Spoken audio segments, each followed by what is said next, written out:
Hey, what's going on, guys? Welcome to Pillow Talk with Dr. Boyce and Dr. Alicia Watkins. My name is Dr. Boyce Watkins, and I'm here with my lovely wife, Dr. Alicia Watkins. How you doing today, babe? I'm doing great. How you doing? Doing very well, very well. And It's been it's exciting. You're a track and field fanatic, and this has been an exciting day for you or weekend for you. yeah, it's been a really big day. The Sha'Carri Richardson thing was just kind of the talk of the town, and as you know, as a track fan, I was really following it closely. Hmm. And so I'd be curious to know anybody who's watching because we're recording late at night. So anybody who's a night owl like us, did you guys? I assume you saw what happened with Sha'Carri Richardson. Let me know if you were kind of following some of this. It was kind of crazy. It was a big deal. It was a big deal. We were really disappointed. We saw the race, and we just knew she was gonna come out and show the Jamaicans what she was gonna do. She should have been the one with the gold. We were rooting for her. I was rooting for her, but I didn't think she could beat the You Jamaicans. didn't think so? Not all of them. No, Okay. I it's I just didn't think she'd come in dead last. yeah. Well, the Jamaicans were just that good, you know. But I thought she maybe could have beat Shelly and Fraser Price. Hmm. That's more of an even rivalry. She can't beat Elaine Thompson. Okay. Elaine Okay. Thompson's too fast, you know. Um, yeah. So did you guys see it? What y'all think? Let me see. Jamar says she's still valuable. Absolutely, of course, she's definitely valuable. She's still valuable. Well, I mean, she won the national championship. Is that right, boys? Is that Yeah. where was the race where she ran in the stands? It was very emotional and dramatic, and she's hugging her grandmother, and we're all feeling good about her. Oh, you talking about the Where was um that? I want to say the U.S. Nationals. So the Well, wait, no, nationals, no. I guess maybe the Olympic trials. She blew them away at the Olympic the trials. Olympic trials, yes. Yeah. And I remember thinking about her story. Wow, here's a lady who was raised by her grandmother and her aunt. So, Mhm. in that tells us that she wasn't raised by her biological parents. And here she is. She's overcome so much and made it to the Olympics. Like, we just felt so good.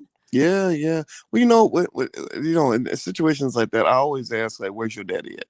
Where's your mom at? Where's your Yeah, parents?" but however, I saw it as a way to say, look, everybody, just because your parents didn't raise you doesn't mean that you can't overcome and work. And it's not the end for you. You can Oh, overcome this. I thought it was just wonderful to I, see. I agree 100%. But I still ask, "Where's your daddy at? Where's the daddy?" I'm Yeah. not asking her, "Where's your daddy?" Because she don't know. I mean, well, maybe she does know, but it's not her fault. I'm talking about the daddy. Hmm. I always want to ask the daddy, like, Hmm. where was the daddy? Like, Okay. And so, what's going on with that? but I think the biggest thing is just because your dad is not there, or just because your mom is not there, or just because things weren't, you didn't have beginnings Mhm. like less than ideal, that doesn't mean that it's over for you. I mean, some people can, continue on and live really nice lives by dealing with their stuff. But then, Well, it definitely doesn't mean it's over for you. It just, yeah, I, it, I you're don't, not determined, like your past right. doesn't But determine it who and what you're going matters. to turn out. But it does matter. Yeah. So in hindsight, we Right. now look back on it because a couple of things have happened since that qualifying for the Olympics and all that wonderful things. She's got all these endorsements. We're feeling good about her. And then Not here she maybe not for comes. long because she may lose some of those. Well, I'm talking about back then. That's how I felt. And then I was really kind of curious about her having testing positive for cannabis. That put a question mark in my mind because I'm thinking, okay, hold on. You just made it to the Olympics. This is a very serious thing. This is not the time to be sloppy. Yeah. And I just kept thinking, I saw a lot of people saying that it's not fair that cannabis is technically legal, but I think that you don't want to play around with the anti-doping laws of the Olympic Committee. That Yeah. wasn't the time to put your career on notice. Well, you know, yeah, yeah. That part I think that's a debate in itself, right? Are the rules fair? Well, that's a The debate to rules have at another time. the rules may not be fair, but the rules are always there. Right. So it's like That's a whole different conversation. The thing right. is that you should be knowledgeable of what the anti-doping laws are. And so I just wondered, I think I was talking to you about it, is that I wonder if it was just some sort of self-sabotage. Yeah. happening with her. Have Faith said at least she didn't quit like Simone, and then Have Faith came back and said, "Oops, I spoke too soon." She dropped out of the 200, which didn't She surprise me. didn't quit. I, Wait, I hold on. Wait, I want to hear that. well, Okay, so someone made a comment that at least she didn't quit like Simone. yeah, Okay, so but I think not passing the drug test, I mean, I think that is a quit. Some people quit more actively and some people quit more passively. Like, hmm, they're giving you a drug test. You have to pee in this cup. You right, know what you've been doing and they're going to find it. right, So, I right. mean, some people just quit and some people just kind of quit more passively. Like like self sabotage. Yeah, self-sabotage. That's the first thing I wondered. Hmm. I don't know. What do y'all think? Give me a yes or no. Do you think that I Sha'Carri can't was? read the Do you think Sha'Carri was self sabotaging, like by smoking weed, like because they're gonna find it in your system. Like it's Yeah, not like she thought they weren't gonna find it. Yeah, it's the Olympics. People are serious about the Olympics. You're gonna have to. I mean, the people. I don't know who's in her camp. The people who train her or the people around her who are advising her. They have to tell her this is what you can't take. This is what they're going to be testing you for. These are the things you got to make sure this is not in your system, and they're going to be testing you for this. And then you have to be ready. Like Mm. for real athletes know what's on that list, and they know I can't got to stay away from this stuff. Yeah, well, I'm gonna tell you, Hmm. it seems like a lot of people weren't so it's like losing wasn't so much the bad thing. I think that what really got people was that she lost by so much. I mean, there's a Oh, big difference okay. between getting like So you're talking second. about after the Olympics. No, well, I mean, there's a difference between getting second and third versus getting dead Oh, it last. wasn't even And close. to me, there's three layers to this. Three Mhm. layers, right? First is you didn't just lose, or you didn't just not win. You really lost, right? Yeah. Right. And then the second layer is you didn't just really lose. You really lost after you talked a whole lot of shit for like a month. At least people got the impression that you were taking a non-conventional, very arrogant kind of approach. Which right there, that if you'd asked me Yeah. about this last week, I'd have been like, "Oh, she should probably be quiet because those Jamaican women are real fast, and you're gonna just piss them off." Yeah. Who You know, told her to battle the Jamaicans? right? Like, come on. You don't want to run against some pissed off superhuman Jamaican athletes. And then the third part was the third kicker was that interview afterward The where interview. where she's it sounded it almost came straight out of like a hip hop video, like hip hop slash like WWF MMA type shit, like I'm not done, done, and you could tell she was defensive because Yeah. she was very I felt like she was embarrassed, and Oh, she's like I think she said it was my first race back. It's not a big deal. I'm not no, it done. is a big deal. Congratulations to the Yeah. winners. You can talk that shit if you want to. And then you have the part in the back where Shelley and Fraser Price is walking by, Laughing. Yeah. hey, like how you doing? Hey, NBC. Okay. Yeah. So there's so much wrong with that. First of all, Shelly Ann Price should not have been laughing. Like, that's not good sportsmanship. It's almost like you leave it on the track. You run that race, Mm, you leave it on the track, and you say, you shake hands, you look at each other. I'm serious. We have got to install and we have got to support this. Look each other in mm. the eye and you say, good race. Well, Elaine Thompson was very diplomatic about it. They asked her about it. Okay. What Elaine did she Thompson, say? she said basically in her Jamaican accent, she said, "No, no, I'm not going to comment on that." I can't. Good. Good for her. She yeah, shouldn't comment. she literally just said, You she said, "This is, I'm a professional. Yeah. This is I'm grown. I just ran a time that's close to FloJo. I'm trying to get my I'm not trying to fuck up my endorsement money by getting in this ghetto mess. Like Yeah. I'm just about to get out here and do my thing." She's a loose cannon. Not her, but I'm talking about Sha'Carri. And I think I wouldn't want her representing my company with that sort Mm, of attitude. I think maybe she should have been a little honest about how she felt at that time. It would have been nice to have her say, I am embarrassed. I wasn't prepared for this race. I will work hard. I will reflect on this moment. I will do better next time. Like, that's how you lose. You yeah. say, I could have done better. Hats off to those women. They did a wonderful job. They ran that race. They were well prepared than I was, and I should have done better. Like, that would have been Don't you think that would have been a better statement or no? Yeah, well, remember she's 21, right? So, and we're not 21, So right? what? So, She's 21. So right, what? She's 20. If I was 21, I would say the same thing. you would, but remember, if you said it at 21, I think, especially in this culture where social media can What are you gas your talking right. about? No, but listen, social media can gas your head up, right? So this girl's 21, she's getting followed by Nicki Minaj and Drake and Cardi B, and all these people are talking about her. So to me, it's like you need somebody in your corner who's twice your age, who's going to advise you, and you got to be willing to take that advice. Hmm. And that's a whole nother question too. Like sometimes you have young people that are so determined to do it their own way that they don't listen to OGs that can explain how you can avoid sand traps. Well, this is another example of shooting yourself in the foot, self-sabotaging. Like you have people who are wise, hopefully somebody's wise around her, informing her, telling her, you know what, it's you need to put the phone down, stop posting, and start working. Yeah, yeah, yeah, yeah. That's what someone needs to know. And my question is, why is no one stopping her?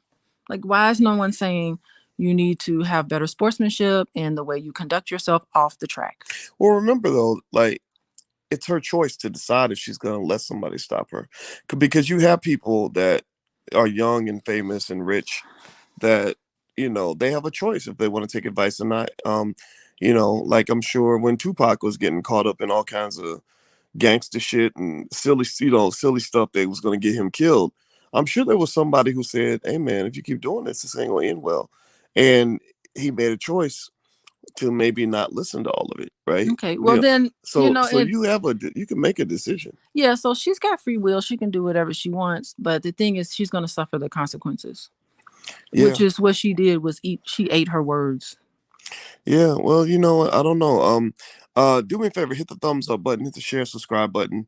This is Pillow Talk with Dr. Boyce and Dr. Alicia. So we literally lay against our pillows and have try to have an intelligent conversation. She's a full professor of social work, and you guys know I'm a finance PhD, so we kind of find sometimes that we end up seeing things that maybe can be beneficial to other people's perspective. So if you want to subscribe to the channel, you can go to boyceandaliciatv.com. The URLs on the screen. Please hit the thumbs up button. All right, so let's read some of the Yeah, let's comments here, read. and then remind me to tell you about her clapback. She clapped back at Shelley and Fraser Price. Oh Already, gosh, she's already on Twitter, like that's sending in subliminals, like rappers do. They send subliminals. She's sending subliminals back to Shelley and Fraser Price. Just so you, but I will get to that in a minute. okay. All right, so let me see here. I'm gonna read some of the comments. Read So, this. What about this one? What is that one saying? Shar says no 21-year-old will not apologize in sports. Dr. Alicia, her team Mm-hmm. need to shut her social media down. She needs to Yes. focus on training. I agree. She needs to be checked on the language in interviews. Yes, Yeah, she does. because you know what? During the Olympics, I love the Olympics, by the way, Mm. and I just get so inspired. It inspires me to be good. It inspires me to be better at my work because I see all these people working really hard. It just makes me work really hard. So I love the Olympics just for that alone. But I also love the commercials. And I remember during the Olympics, there was all these commercials about really heroic efforts.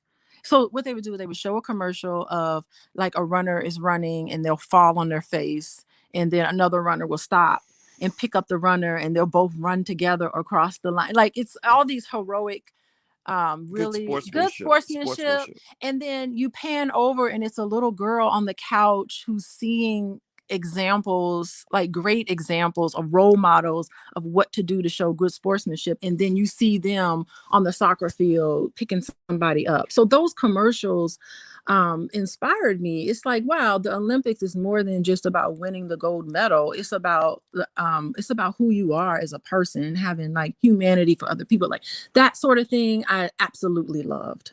And Okay. I get all into the Olympics because of that. And so it's disappointing to see someone as talented as Sha'Carri Richardson, knowing how much she's overcome. It's disappointing to see her carry herself in a way that is less than ideal than what she's capable of. She's better than that.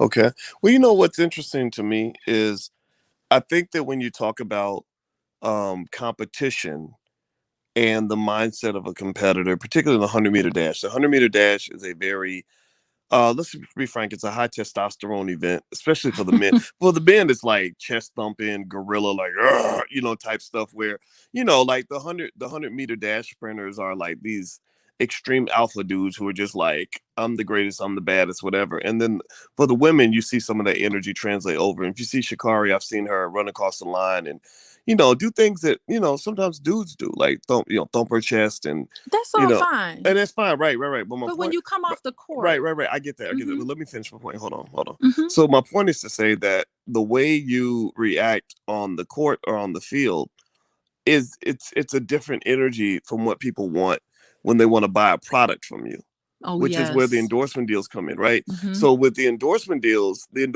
tend to go to the people who aren't just great at what they do. There's a level of class and professionalism that they respect. Like, and maybe there's a double standard for women, right? But you look at Allison Felix, she's very polished in terms of saying, I'm presenting myself a certain way. So because Allison Felix is at an age where she's not winning no more like Well, she her used to. her best years are behind her, of Right, course. right. So Mm-hmm. she's leaning on her past accolades. So she can't be out there mad because a young girl took her throne or whatever. First thing she does, if you watch her behavior after the race, she always goes out of her way to congratulate everybody. That's wonderful. She's hugging the lady Love that won. her. She hugs the lady Mm-hmm. that got eighth place. She hugs the lady who's on the sidelines, like just Yeah. watch, like holding the stopwatch. Like, That's a lady who wants to set a good example for her family and well, her it's daughter. also a And lady who wants. That's a lady who wants them damn endorsement deals. well, okay. Because she wants people to say, "Wow, what a class act! I really like Allison Felix. What a Yeah. great lady." And so I think with Sha'Carri, I think that's her challenge, right?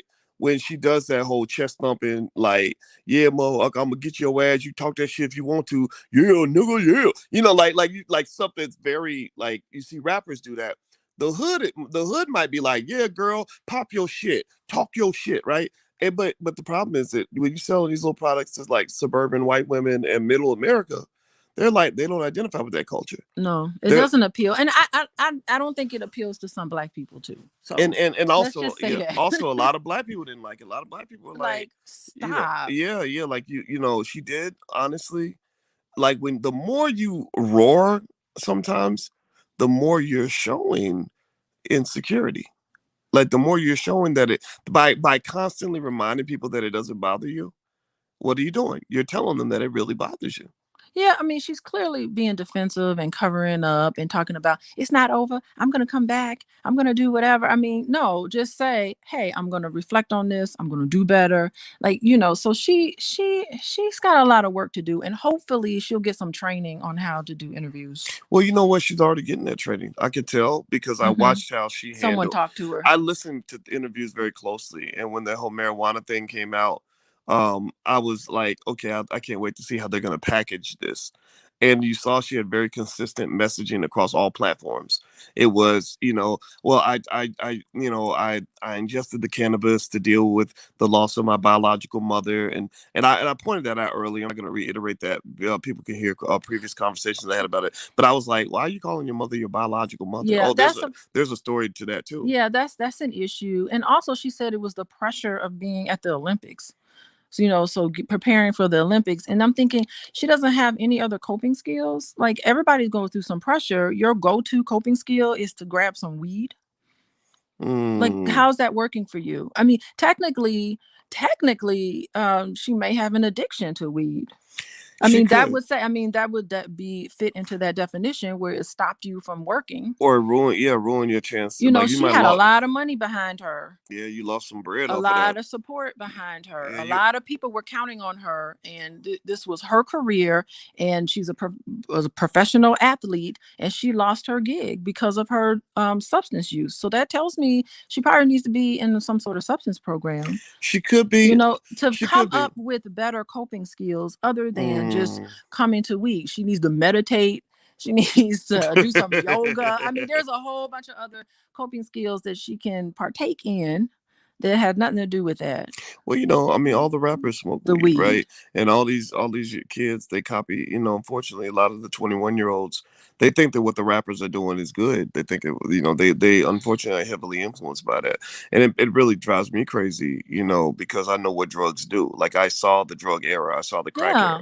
I saw families broken up, I saw mothers abandoning their children, I saw fathers going to prison over drugs, and it's just kind of like, why are we bringing this back to the hood? Like who the hell thinks this is a good thing to start getting young people into things that are gonna stick with them for life. Like that shit don't some of that shit don't go away. I remember being 18 and seeing guys take their first drink as an 18-year-old and they're like 50 and alcohol have been alcoholics for 30 years.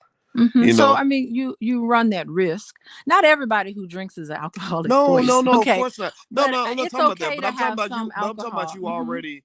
Think about it. Yeah, But think process this though. yeah, Process yeah. this. What did Sha'Carri say when they said, "Why did you smoke weed?" She She said, said she was coping with the stress, right. And every time she does an interview, what does she talk about? She talks about what I've been through, what I've been through, what all I've the been stuff I've been like through. stress, stress, stress, stress, stress, Hmm. right? So, the reason I think we have to be careful about drugs and alcohol is because a lot of black folks are under stress. Hmm. And so the brothers that I know who drink a lot and drink too much and smoke too much and use drugs or whatever is because they're dealing with this constant stress. So you get introduced to drugs, which is the ultimate escape. And then when you find out one day you can't escape.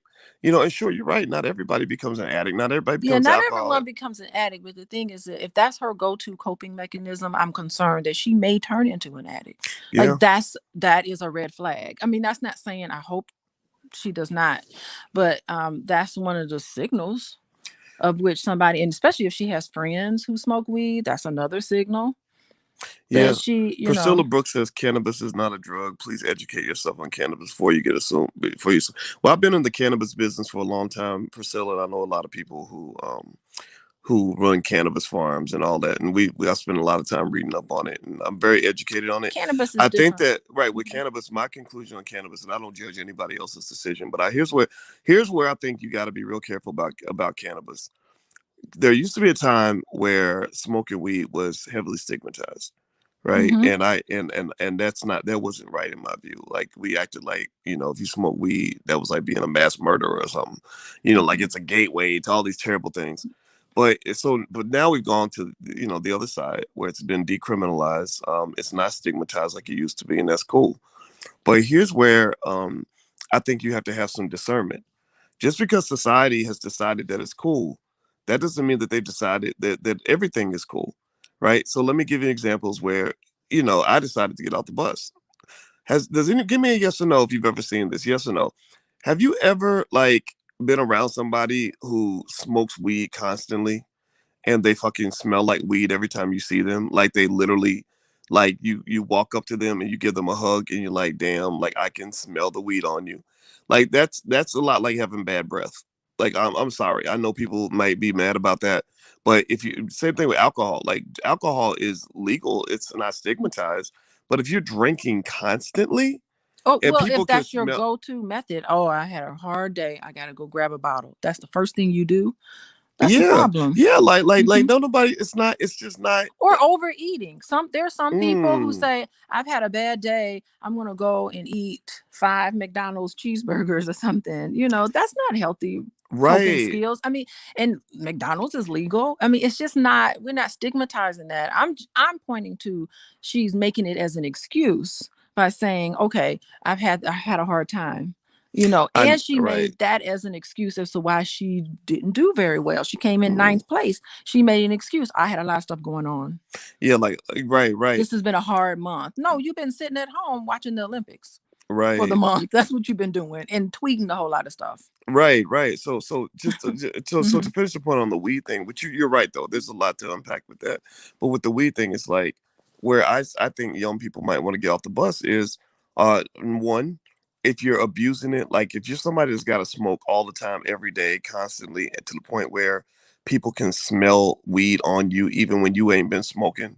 Like that's probably a little bit much. But then also, of course, you can make your own decision, right? But then also, I decided to get off the bus when it came to the THC versus the CBD. Hmm. We have CBD products all over the house. I love my CBD products, Yes. but I don't want the THC. I don't want anything that's going to alter my mind, especially, old school weed is not, like that was a funny joke when Sha'Carri got caught when they found the weed in her system. They're like, well, weed ain't gonna make you faster. It's gonna make you slower, right? And I don't want to be slow. I want to be sharp. I'm a black man. I got to be alert. I can't be out here under the influence of anything that's going to alter my mind because there are people out here that literally want to kill me. I got black people that would probably kill me if they saw me. So I can't. I'm not going to be out here high and drunk, unaware of what's going on. I'm always alert, right? Three is synthetic weed. A lot of young people are abusing synthetic weed, like those bath salts, and they don't understand this destroys brain cells. Like you can get addicted to some of this stuff, and when they start putting these foreign chemicals into what you're smoking, you don't know what that's doing to your brain, and it might damage your brain to the point where you can't come back. I see a lot of young people now that are so gone on drugs that they're never going to be normal. Like even if they stop, they might stop when they're 24 and be like, okay, I used to do that when I was young, but you still ain't right. Yeah, because the brain cells, they never come back. Absolutely. Once you lose them, they're gone forever. Right. And you see the effect of it for Yeah. sure. Yeah. But the thing is that it's your go-to way of escape. So Mm. what's going on in her life where she feels that she has to smoke weed, she has to do these things so that she can escape what's going on currently in her life? How is she feeling right now? So instead of connecting to your feelings, which sometimes can be very painful, a lot of people don't want to do that. They just say, I can't deal with that, I'm going to escape. And for her, it was escape into weed. And Yeah. that's where it's a problem. Well, I'm gonna give Tiffany Gilbert the comment that Mm-hmm. I know you're gonna love. She says she needs therapy. Mm-hmm. If I could type back, I would type amen to that. Mm-hmm. Mm-hmm. Amen. Yeah. I really, Yeah, but I'm gonna tell mm-hmm. y'all about probably 90% of y'all up in here probably need therapy, including me. I just think, and really, I think life is just complex. There's a lot of Mm-hmm. stuff. Mm-hmm. If you can unpack your shit, like if you can overcome your shit, you can do anything. And so I love therapy because it helps you unpack your shit, like figuring out what's getting in your way, what's keeping you Mm-hmm. from reaching your potential. We all have fear and irrational phobias. We have Mm-hmm. trauma that we're trying to work through. We have like biases that don't even make any sense. We have limitations. Yeah, everybody has some. I mean, of course, there's the worried whale. You know about the worried whale? What's the word? Well, People who live their lives and they're just fine. Everything's going fine with them, but they're a little worried about stuff. Even they get therapy. yeah, They yeah. don't have any major problems in their life. They just need someone to talk to sort. I have clients right now that I've been seeing for years, and they'll come to me once a month and they'll just and I'll just sit there and listen to them sort out how they're feeling because they need that. So Yeah. it's called the worried whale. And then you have the people in crisis, the people who really need, help with a bunch of Mm. stuff. But so yeah, everybody could use somebody to sit who, I mean, I have no stake in it. I'm objective, you Well, know. I'm gonna ask everybody, even if whether you agree or disagree with what we said here, and we're not asking you to agree. It's okay to disagree. Um, can But everybody? Can be we all? respectful when you disagree. Don't Well, just be calling me names and stuff. well, the disrespectful Just say, people. Well, just no. say, The disrespectful people are not debate allowed. the Yeah, ideas. disrespectful people are not even allowed to be here.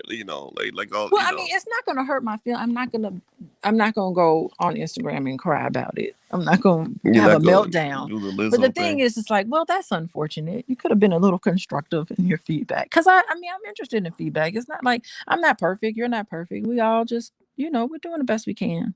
Yeah, when people get disrespectful, I don't let them come in because Like that's this just this is not a place. I mean, this is being here is a privilege. It's not a right. I don't.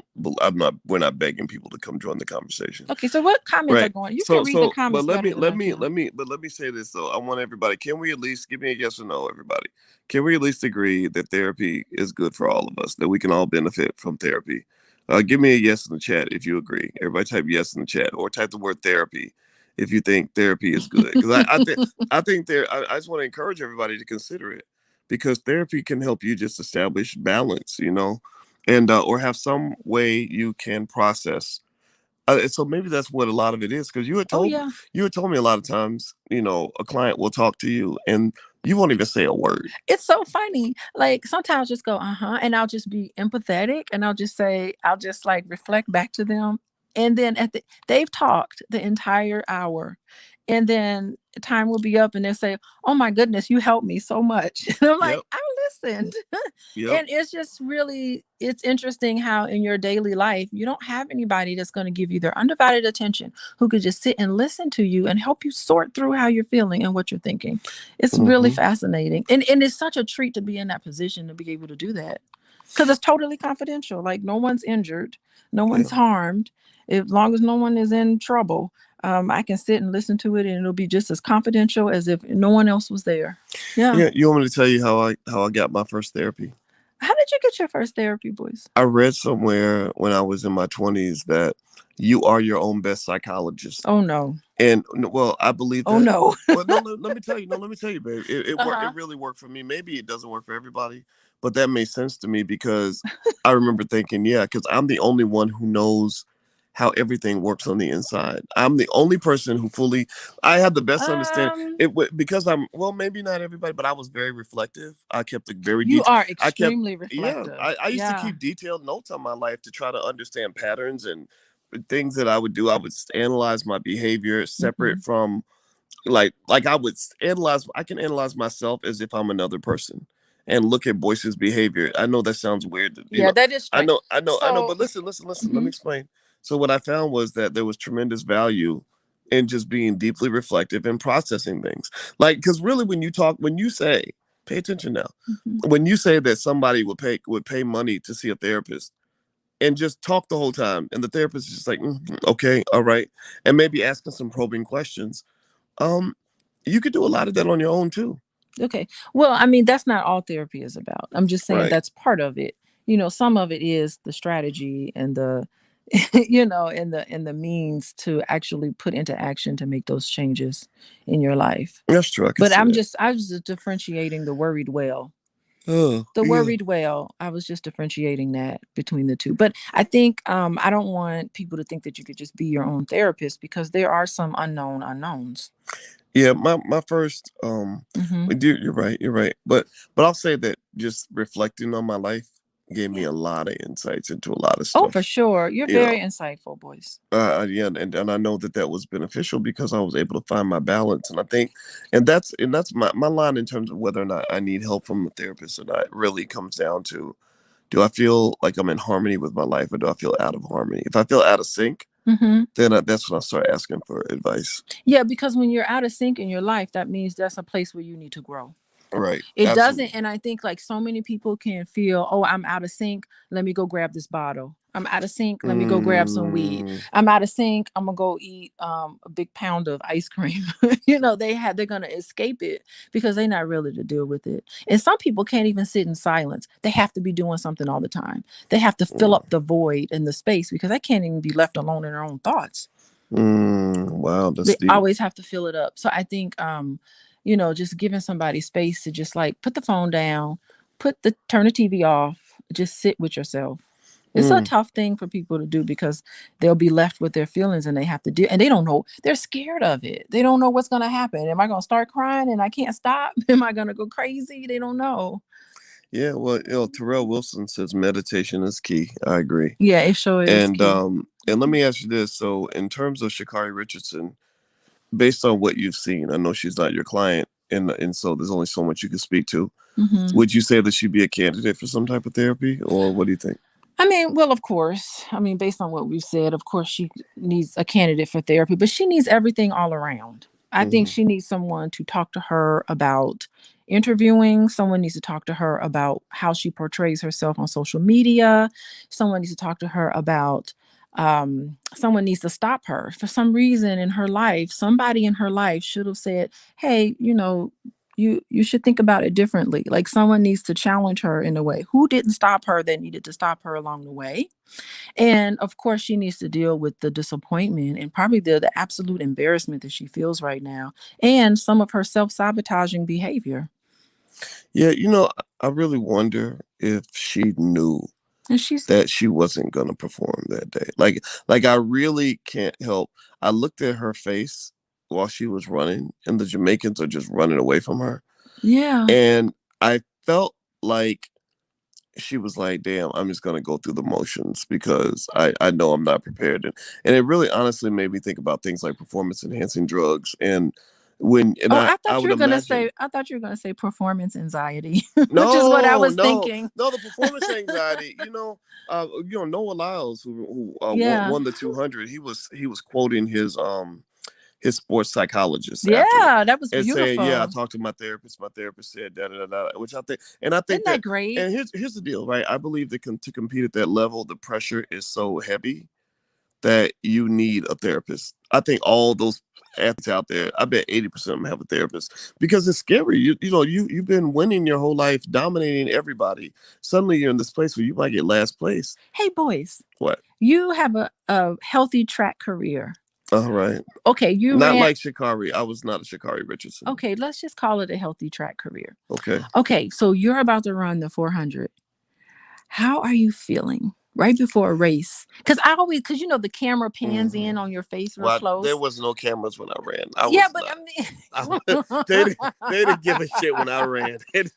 Well, okay, my mama might have been in the stands with the camera. That's about it. The camera pans in on your face, boys. How are you feeling right before you run a 400 and it's like you competing to go to state? You are competing to go to state, boys. And it's all these dudes right there next to you. And you got lane number 5. You got the coveted lane. How are you feeling right at that moment? Okay. So again, I can't speak to what Sha'Carri Richardson was I know, but check this out though. I'm a big fan of track and field. And Ronnie Baker, who ran in the Olympics, I believe Ronnie Baker's the fastest man on earth who happened to go to my high school. So but 20 years after me, of course.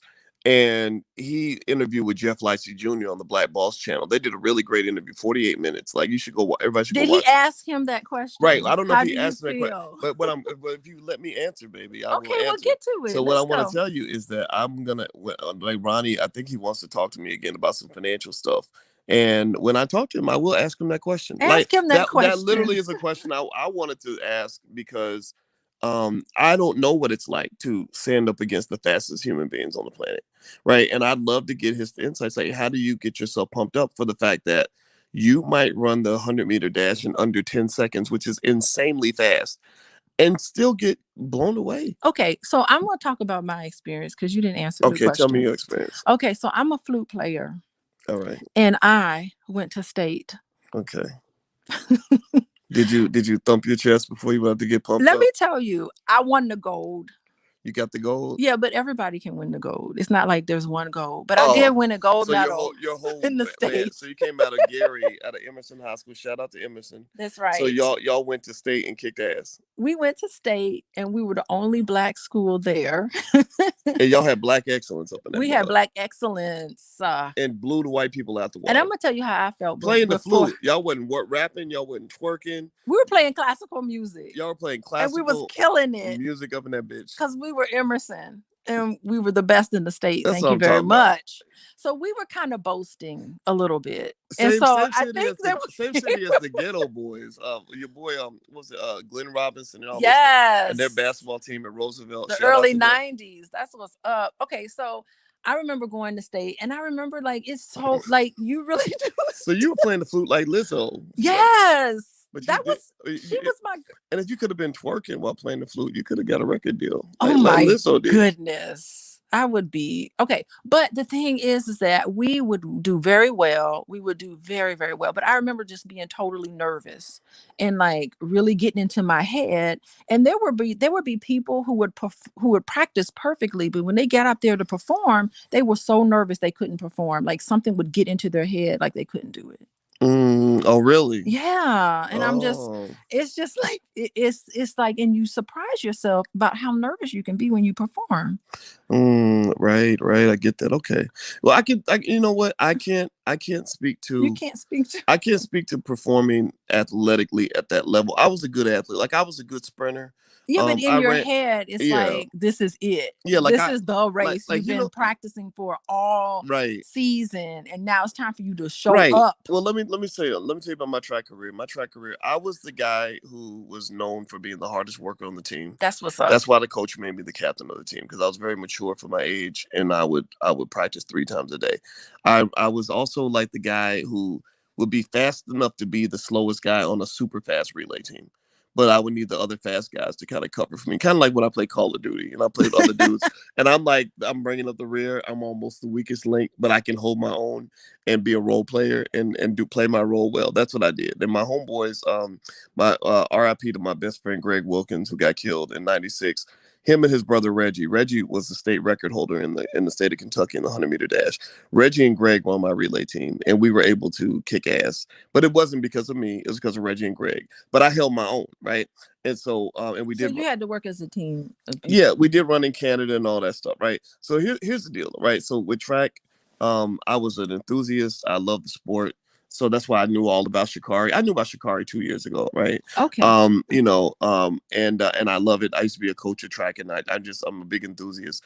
Now in the area where I can say I've been like kind of at the top of the mountain, so to speak, is maybe as a scholar and as a public intellectual. I know that feeling. Like I know that feeling where your heart's racing because you're about to go on CNN and have a really important debate in front of millions of people, Yeah. or or whatever, or talk. It's do or die. Right. Or when I've Yes. done events with like people like Louis Farrakhan and Ice Cube and these really iconic, interesting individuals. How Like do you overcome that, boys? Like, how do you get well, into what you it? do is you do. There is a process of kind of I think for me it started with self-love, and self-love means you love yourself whether you succeed or whether you fail. Well, It's look like, at you. yeah, it's self-love breeds self-confidence, because if I really love myself, then I'm gonna pop my shit. But I don't even need to necessarily tell you I'm gonna pop my shit. I don't need to tell you how great I am. I know that I don't believe that I'm great. I know that I'm great, right? Yeah, and then There's a everybody's difference. telling you you're great, not But you that's saying the I'm thing. Here's great. the thing though. Hmm. Everybody ain't always gonna tell you that you're great. Your haters, But people like, do tell you that you're great. they do. But then you also have people that hate your guts. Like, think about this, right? Remember after we got married, think about it. We had the whole internet when Kwame Brown decided to do what he was doing. We had a million people that were like saying really bad things about me, about whatever, about you, and it's like self-love gets you through stuff like that, because you're just like, well, okay, you can think what you want, but I know what's real and I know what's not, and I know who I am, and that's it. Like you can't let other people's opinions shape how you feel about yourself, and So you can't let your most recent performance shape what you believe your potential to be. look at you, boys. You sounding more like me every day. I love it. Mm, Because I was talking about performance based esteem. I was talking about attribute based esteem and other based esteem. yeah, true that. You're only happy when certain things happen. So Well, I think that's great. I'm rubbing off on you boys. yeah. Well, I think with Sha'Carri, it was kind of like, I love I it. felt like with Sha'Carri after the race, um, that I felt bad for her because you could tell she was feeling very embarrassed and very defensive. Yeah. And also, I don't know if you saw that she actually kind of responded subtly to Shelly Ann Fraser Price, kind of smirking in the background, because somebody made a comment on Twitter where they said, "Look at this lady, this Jamaican lady is looking like Lil Wayne in the Yeah, background." that's so Right. And terrible. Sha'Carri hit the like button, and then she unliked the comment. And then she changed her profile picture. Her profile picture is when she's doing the interview and the ladies in the back kind of The laughing. yeah. But you know what? I understand everybody's feelings in that, because I understand why Sha'Carri would be pissed about it. But I understand the Jamaican women being pissed. Pay attention now. Notice they did not even NBC didn't even interview the winners. They didn't even talk to Elaine Thompson Hurrah. You They never interviewed them? after a race, you're supposed to talk to the person who won, Yeah, but all not the person who cameras got last. yeah, but all eyes were on Sha'Carri. All eyes were on her. We expected her to do way better than what she did. And we expected her to win that race. We expected her to run a 10, what is it? A 10-7 or 10-2, whatever the race is. Whether the how fast should she have run that? A 10-4 or She something? was, you know what? Sha'Carri is easily capable of running a 10-7, 10-7. which would Okay. have put her in the running in that race. Like Okay. and that's the thing. I She was think, way off and you from a know what? 10-7. I just figured this out. Mm-hmm. I just had an epiphany. You want to hear it? Okay. Because I'm a realist and I believe that a lot of athletes have to use Oh, performance that's enhancing right. drugs. I believe when Sha'Carri says, "I'm not done, I'll be back," what she's really saying is, I'm gonna take my when drug. I get my shit back in my system, when I start taking my drugs again, I'm Yeah. gonna be running right with these ones, because they have an advantage that I don't right now. Okay. And it's almost like if you catch a woman without her weave on, and her makeup's bad, and somebody's like, "Ooh, look at you, girl, look at you," and she'd be like, "No, let me get ready. Give me another hour, and I can Hmm. compete. But right now, I don't have my face ready. I don't have my hair done." So you think that probably because she got caught with marijuana in her system, that they were probably watching her very closely. They Yes, were probably testing her, and so she wasn't yes, able to get her proper cocktail of um hormones, or what is it called, cocktail of drugs together, uh huh, of which they know very well that you can take some that can be undetectable, like yep, everybody else takes their yep. little cocktail that's undetectable. When she gets her little cocktail correctly, she'll be back and she'll kick their butt. Yep. Yep. That's what I believe. That's I what you now think. that I'm processing it, I literally just had that thought just now. And I Hmm. think that's Hmm. what she means. Like, I'll be I'm back. not done. I'll be back. Right. Hmm. Because remember when Sha'Carri is is, and again, I'm at this point I'm I don't speculating. know track, you know, Right, right. And I probably, and I don't want to very sound well. cynical when I say this, but I just believe that doping is widespread in track and field. Like when Lance Armstrong got caught and everybody's like, "Oh my goodness, oh, this is so sad, so unbelievable." I believe it's because the world lives in a fairy tale. They don't understand. Mm. A lot of those damn cyclists were doping, and I didn't hold it against him. I was like, "Yeah, I bet all those dudes are out there taking all kinds of See, shit." that's just terrible because putting those drugs in your system is not good at all. And those women, I'm like, golly, those women are fit. I need to do some sit ups looking at them. Yeah, But I'm thinking they had help along the way. yeah. Well, You you know know, they what? had some I don't think good grief. that's true, and I don't think I mean, there's not an inch of fat anywhere on their body. right. They're I not don't even think the drugs are as fleshy. bad as they used to be back Okay. when Flojo and Ben Johnson were taking the drugs. And I'm Hmm. just going to go ahead and say that. I believe, again, it's everybody's opinion, but the times, if you're a track enthusiast, like if you're into track the way I was, what they were doing athletically was not humanly possible. Like it was at a level where it's like, whoa. And Ben Johnson got busted. Usually, here's the deal: when you see one athlete get busted, Hmm. just know there's probably 20 others that didn't get busted. They just know how to time their cycle, their drug cycle, so they don't get caught. Justin Gatlin, remember, Justin Gatlin is still running at the age of 40. Why was Justin suspended years ago? Because he was doping. Hmm. So Hmm. I'm not sitting here trying to say, I know people, don't want to believe that because they want to believe the fairy tale, and it's fine. Yeah, babies come from storks and whatever. But um and Santa Claus is going to bring you So your how do Christmas you, I presents, mean, how do you but really eliminate that? Because they're thinking you about don't. relaxing the doping laws now because of I Sha'Carri don't think they're Richardson. gonna do. I don't think. Yeah, I don't think they're gonna eliminate it completely. I think that if you recall, sometimes go look. Like what happens is every now and then you get to peek under the blanket. Every now and then there's a scandal. And what they'll do is I remember there's a time where they had even like rappers. I want to say like Timberland maybe, but maybe I got that wrong. But I remember there were even rappers that were taking that were going to this clinic to get performance enhancing drugs. Baseball players, NFL athletes, NBA players, and they detailed how they charged and what they would do for the athletes, and they would, they'd be like, "Here, we're gonna give you these supplements, Yeah, and but I always it's gonna take the oxygen out of your blood and all this other crazy stuff." mhm.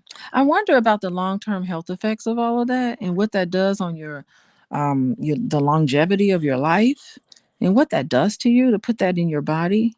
That's awful, Yeah, yeah. you know. Now, Stacy, thank you for your donation, Stacy. By the way, so I should Yes. read Stacy's comments because Stacy donated money. Oh, So good. Okay, what'd she yeah, say? yeah, she gets $1.99. We'll take it. That's gas money tomorrow. Yes. All right, so Stacy says a couple things. Says Sha'Carri has a documentary from 2019, which I look forward to watching. She said, "Don't do that." Sha'Carri was hitting numbers in high school. Yeah, well, that's the thing people don't talk about is athletes are now taking stuff in high school too. Because if Mm. you follow the trajectory of track and field performances over the last 20 or 30 years, athletes today have started to really perform at a level that 15 years ago, college athletes weren't running those times. And a lot of people Mm. are kind of, their eyebrows are raised and they're saying, what the hell's going on? How is this high school kid running a time that professionals can't even run. And so, and maybe there's a blurry line between what's considered illegal and not illegal versus illegal. But I'm just going to tell you, I think if you talk to a lot of athletes and they were to be honest, remember Marion Jones got busted and they made a big deal and they said, "Oh, Yeah. you were unethical, you're a bad person." No, I think Marion. Remember Marion and her Oh, that husband, hurt my feelings to see her go Marion and down. her husband were working with a coach Yeah. who was basically like, "Look, you got to do this. Mm. Everybody's doing it." Yeah, I thought that was real inhumane the way they treated her. She just had that baby and she was nursing. She couldn't even be around her baby for the first couple of years. I thought that was just terrible. Hmm. Oh, that hurt my feelings to see that. So, Yeah, yeah. Well, I'll tell you what. It's one of those things where I don't really give a shit about athletes and doping, honestly. Like I kind of feel like, and like in Russia and China, they're like, yeah, we're gonna do whatever we got to do in order to have our athletes succeed, right? So I think that this is happening. I think it's a big deal, and I really, honestly, when Sha'Carri's time dropped so much, yeah. That's another sign, to be honest with you. When you go, You think she detoxed off of her well, when you run stuff? most of the time, anybody who knows track and field, remember I was a track coach and I followed the sport real closely. You can't really go find me an example of an athlete who was fully healthy, whose time dropped by 4/10 of a Yeah, second in the 100-meter dash. okay, that's a significant drop, right? That is a massive Yeah. drop. Like So that. something was amiss. Yeah, usually they're off by, a few hundredths of a second. Like Ronnie Baker. And Ronnie Baker is a good example. He was on the channel this week and Jeff Lightsey Jr. interviewed him. It was a great interview. Everybody should watch this on the Black Ball Show. I think I put it on drboystv.com. And Ronnie Baker, he went from what I thought he was going to get first or second in the Olympics. He got fifth. And the reason he got fifth was because he was off by maybe 5/100ths of a second Okay. or something from his PR, right? If Ronnie had dropped 4/10 of a second, I would be like, okay, he must have been injured Mm. because you don't go Mhm. from a 9-9 to like a 10-3. Like that just doesn't happen, right? So ultimately, when you're talking about this stuff with Sha'Carri, it's one of those things where I'm not here to bullshit. I'm not here to just feed the fairy tale. Like there's a lot of doping that happens in the sport. Let's see. Free my grandma says, by your logic, we were all doped up and she wasn't, so she won by default. But they were all. Oh, interesting. Oh. Should have had everybody been detoxed from whatever that they had, they would have won. Yeah, I mean, we're gonna see what happens. When's the next time they're gonna be seeing each other again? Because I'm all into it Well, now. they're probably going to run the European circuit, Okay. and and I don't know how far that goes into the fall, but I would be curious to see how that plays out. Mm-hmm. I Mm-hmm. would suspect that Sha'Carri. I wouldn't be surprised if that marijuana suspension put her under extra scrutiny because when you get suspended, Yeah, they start they're gonna be testing. looking at her quick Yeah, closely. they Uh-huh. start testing you all the time. I think, if I'm not mistaken. So I would suspect that maybe somebody said we need to like chill out with this stuff over here because we don't want any suspicion, right? Mm-hmm. But then again, it doesn't mean every athlete does it. I'm not saying that, but I think a lot more do it than what people think. And because it's hard to compete at that level.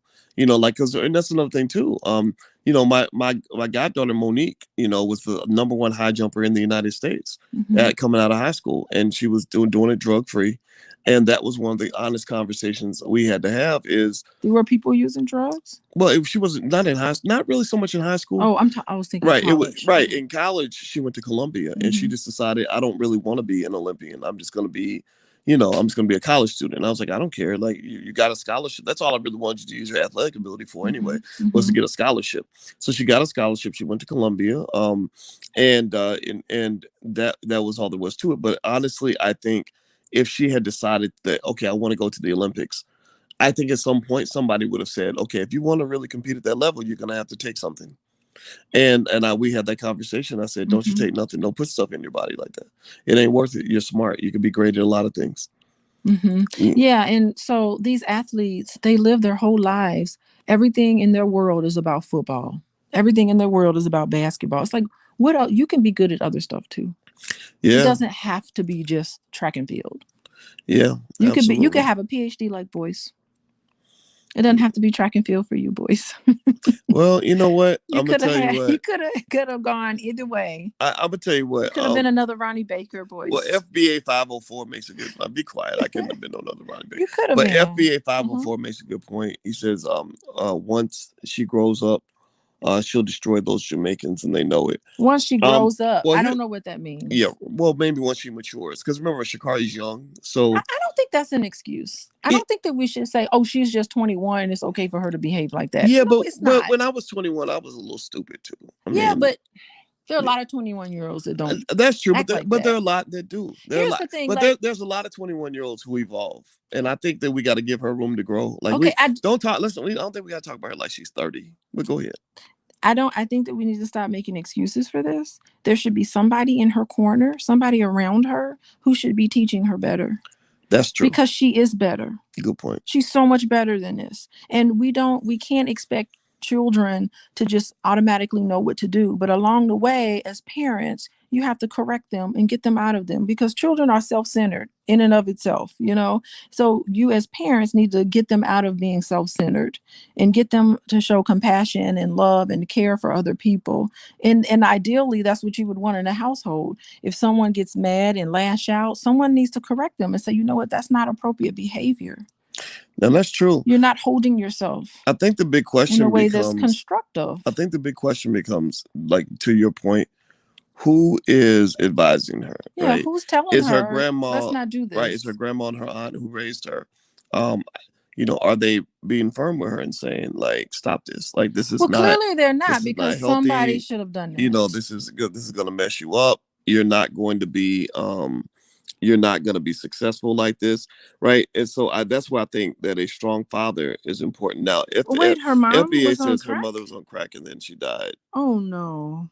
Yeah, yeah. Is I that think. what happened to her? Well, I think they're not having. I don't know. That is If you awful. look on the internet and try to find information about Sha'Carri's mother, it's hard to find information. I looked up. I researched it. I tried to find out, like Okay. what's going on with her family. Put a And citation in there for that thought. yeah, If yeah. someone If anybody has information on that, feel free to send that information over. And Yeah, I agree with that. Someone says she is not a child. Yeah, she's not a child. yeah, You know, yeah. she's 21. Well, she's not a child, but she's not a to me she's not. Remember you told me yourself that your brain's not fully developed till you're 25 years old anyway. So I don't think that gives excuse. It's not an excuse, right? Yeah, But that doesn't and excuse really that. excuses don't. Because there are a lot of people with good sportsmanship that are way younger than that. And they've learned Right. along the way, this is how you behave. This is not how you behave. You leave it on the track. Approach the winners and the losers in a certain way. Yeah. Well, you know what? One thing, my Mr. Style Records is bringing up something that I think is important. Okay. He's bringing up a theme mo and mentioning that a theme mo has a different disposition. If you watch a theme mo, who's actually probably arguably the most talented track athlete in America right now. I Oh, think she's she's got to be. yeah, Good grief. yeah, tall and beautiful What and smart poise. and just Yeah. carries herself really well. Everybody. I mean, don't get me wrong. I know Sha'Carri is getting all the attention, but I really encourage y'all to look at if you're looking at Black women athletes that are doing amazing things and just really carrying themselves in an amazing way. Check out Athing Mo, Mu's her last name. She was the 800 and the 400. She was on that 4x100 meter relay. Check out Allison Felix, who you probably have heard about because she's very well known. She's been around. Sydney McLaughlin, Yes. Delilah Muhammad. Yes.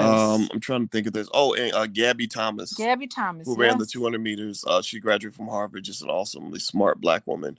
So there's a lot of real class acts out here. Mm-hmm. And I would hate for us to get to the point where, where the classy women are looking over and saying, dang, I guess to get attention, I got to be ghetto. I got to be loud. I got to be, I got to be kind of, you know, rambunctious, like I Mm-hmm. can't just be like a good sport and get attention. I got to be, a minstrel show in a way.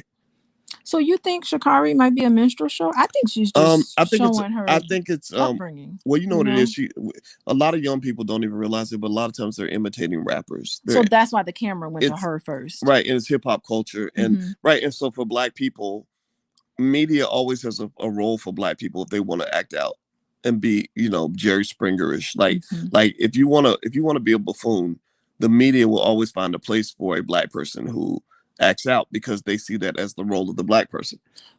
But if you try to show up as a black person who, carries yourself with intelligence, dignity, Mhm. and class, they might be like, "Oh, that's boring." Right? Okay, It's like well, we remember, will see who gets the endorsements, though. right, right. Is Sydney Oh, that's McLaughlin true. gonna get an endorsement? Yeah, she does. Yeah, they all get They endorsements. all That's gotta true. get it, That's true. And I love to see right? their income levels. But remember, it's kind of Mhm. like how Denzel Washington didn't win Best Actor until he did Training Day.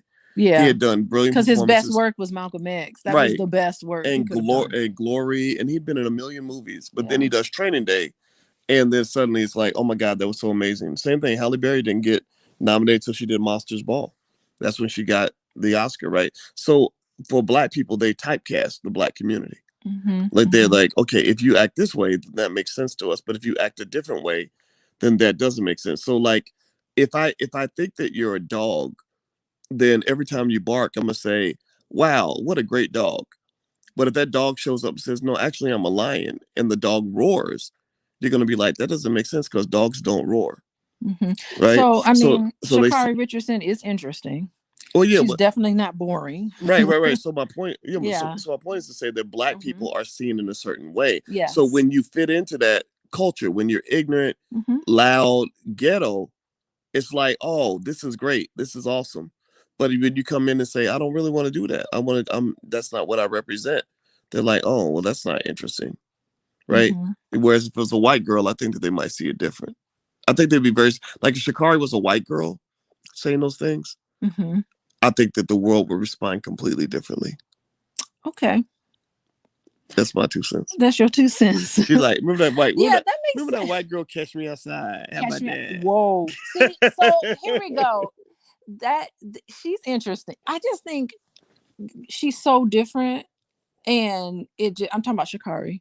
She's just so different from anyone else. She's different in her hair, her fingernails, the way she carries herself. She's got that real sweet voice. She's really tiny. She's a tiny little thing. And Mm-hmm. she's just fascinating. I'm watching to see what she does next. I'm watching to see her next move.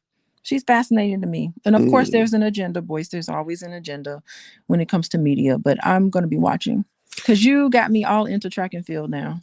Yeah, I yeah. never would care if it wasn't for Well, you. what? Mark my words. I think that once Shikari, like when I know this is not a popular opinion, but just know all my spidey senses are coming together now to see this. Okay, what's your future? Shikari's coming back. You She ain't done. When she says I'm not done, Mhm. she's basically saying wait until I get my shit, and Okay. and, and I have the same shit that everybody else has, the same equipment. Like I think she probably felt she was running handicap. And if you go watch that race again, watch it in slow motion and look at Shikari's face after the 50-meter mark. She's not trying to run her faster. She's looking down like I just got to go through the motions. Mhm. And I personally believe Drama. You that think she this is I drama? believe that she was just like, I don't even want to be here. I don't even want to do this. That's what my thought is. And I don't Okay. think it was like, oh, I was dealing with this and deal with that. I think it's like I didn't have my shit, so I can't really perform at the level that I know that I can perform at. Okay. Well, if that was the case, you shouldn't have put all that stuff on social media. Okay. So I have a crystal ball, boys. I'm gonna make a prediction. Mm-hmm. I think that she is. I hope that she gets the help that she needs. I hope that she gets the people around her to help guide her. But the way things have been in the past is a great predictor of the future. I think that, unfortunately, we're going to see some more disappointments from her. Mm-hmm. I think You think so? I do Okay. not see, and I hate to say this because I like to be positive when it comes to predicting things. So I hope I'm wrong. I hope that she turns it around. But the past predicts the future. I think there's going to be some disappointments. Okay. Let's just Well, see. J Joe made a donation, so Okay, so I what's got to J. read, Joe and it say? was $10 whole. That's what I'm Oh, talking about. That's big money right there. double digits. Thank you. Well, I appreciate it. Thank you for Thank you so supporting the much. channel. So J Joe says she grieving her mom death for a month, couldn't train as a result. Then she lost because of that. 30 days is a long time for a sprinter to not train. Muhammad Ali is more cocky than are y'all still love him. Okay. All right, I think. Well, what I'll respond to that quickly, and then you can respond. But Mhm. I agree. So I think if you're grieving your mother's death and you can't train, then you should cancel the tribe meet. That's what I Yeah, would don't say. show up. Don't show up. And don't get on social media talking about I'm gonna beat Right, y'all. right. What is Don't. that? Right. And that goes to the other Don't be point. talking mess on Right, social and media. that goes to the other point. Right, you're right. Muhammad Ali talked a lot of shit. He's from the But Louisville he Lip, backed that up. the Louisville Lip, right? The Louisville Lip from the same city I'm from. My number one hero of all time, right there with Malcolm X. But let me tell you what. When you talk that shit, you better be ready to back it up. Better. Did Ali give me a yes or no? Did Ali back it up?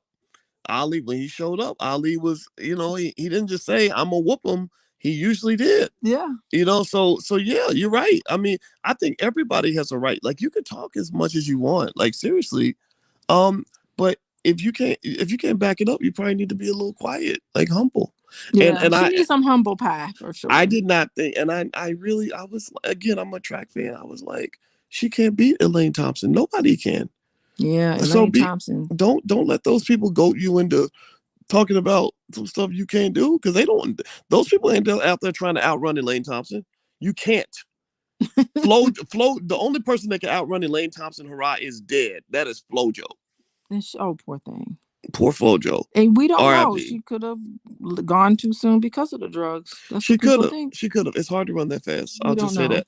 FloJo ran 10.49. Elaine Thompson ran 10.54. That is smoking. I saw that time. I said, "Woo, this lady's serious." So she's not. Now I think that I was thinking about what's her name, Shirley Ann Fraser Price, the lady who was kind of laughing during the interview. That was. Which I, How can you not laugh though? Because she came in dead laugh. Even I was laughing. Like, oh my goodness. yeah. Oh, I would. I We mean, did not expect well, that from again, her. again, but imagine though, you're not getting any attention. You actually meddled, and the media's not even talking to you. Okay, can I just say something? What is up with black women in sports? This is not a good moment for us. Yeah, well, you had her, you had the Simone Biles, her Simone emotional Biles breakdown. fell. Naomi Osaka Naomi broke down. Osaka kind of fell. But you know what? What is Well, here's what you this? had. You had a tale of two Olympics for black women. You had the sadder end where it's like, black women and mental health. Like, oh, it's okay to quit and walk away if you're feeling sad that day. And a lot of people, some people got it and some people didn't. And I think it's their right to have their opinion. But Mm-hmm. then you had the triumphant side of the black woman in the Olympics.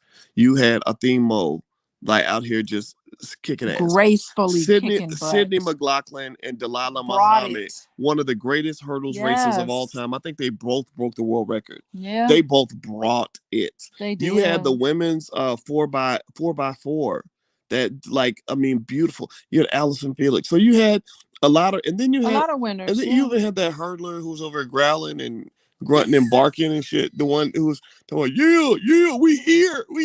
And then she started twerking. Carolina, South Carolina. Yeah, who had the gorilla mask on or something. Oh my goodness. She had a silver. Yeah. She did very. She'll take your chick, won't she? She was really. Why was she twerking? I don't What know. was that? Twerking is more of a woman's thing. And why would that's confused? Like either you're gonna be a dude or That was her happy which dance. one you gonna be? That was her celebratory dance, boys. Right. So okay, Okay. so you had her, you had the other one that did the I think the hammer throw or the javelin or something that did really well. So you had a lot of black women that really did really well at the Olympics, right? Mm-hmm. So you had some that they kind of bowed out and didn't, But these women were like our favorite. Like Simone Biles was the favorite to win the gold. And Naomi Osaka was the favorite. I mean, she lit the torch. Yeah. She was the one to do it, right? Yeah, and that leaves the question open. We know everybody loves a winner, and winners have to sacrifice. And when somebody says, "Yeah, I could have won, but I didn't want to sacrifice," how do you process that? I think you can process that, but you have to also say, "Yeah, okay, but you're not the winner. You weren't a winner because winners have to sacrifice. So when you don't sacrifice, we're not going to treat you as if you did."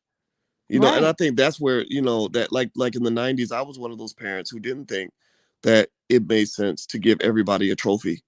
Like, I'm not going to give your effort. I don't believe that the kid who got last place, who had less talent, less discipline, more importantly, Hmm. deserves the same accolades as the kid who gave everything. I'm a college professor, and there are students that wouldn't do well on a test, and they would come to me with this surprised look on their face, and it would be like, "But I studied really hard." And I would be like, "I'm sorry, I don't know what to tell you.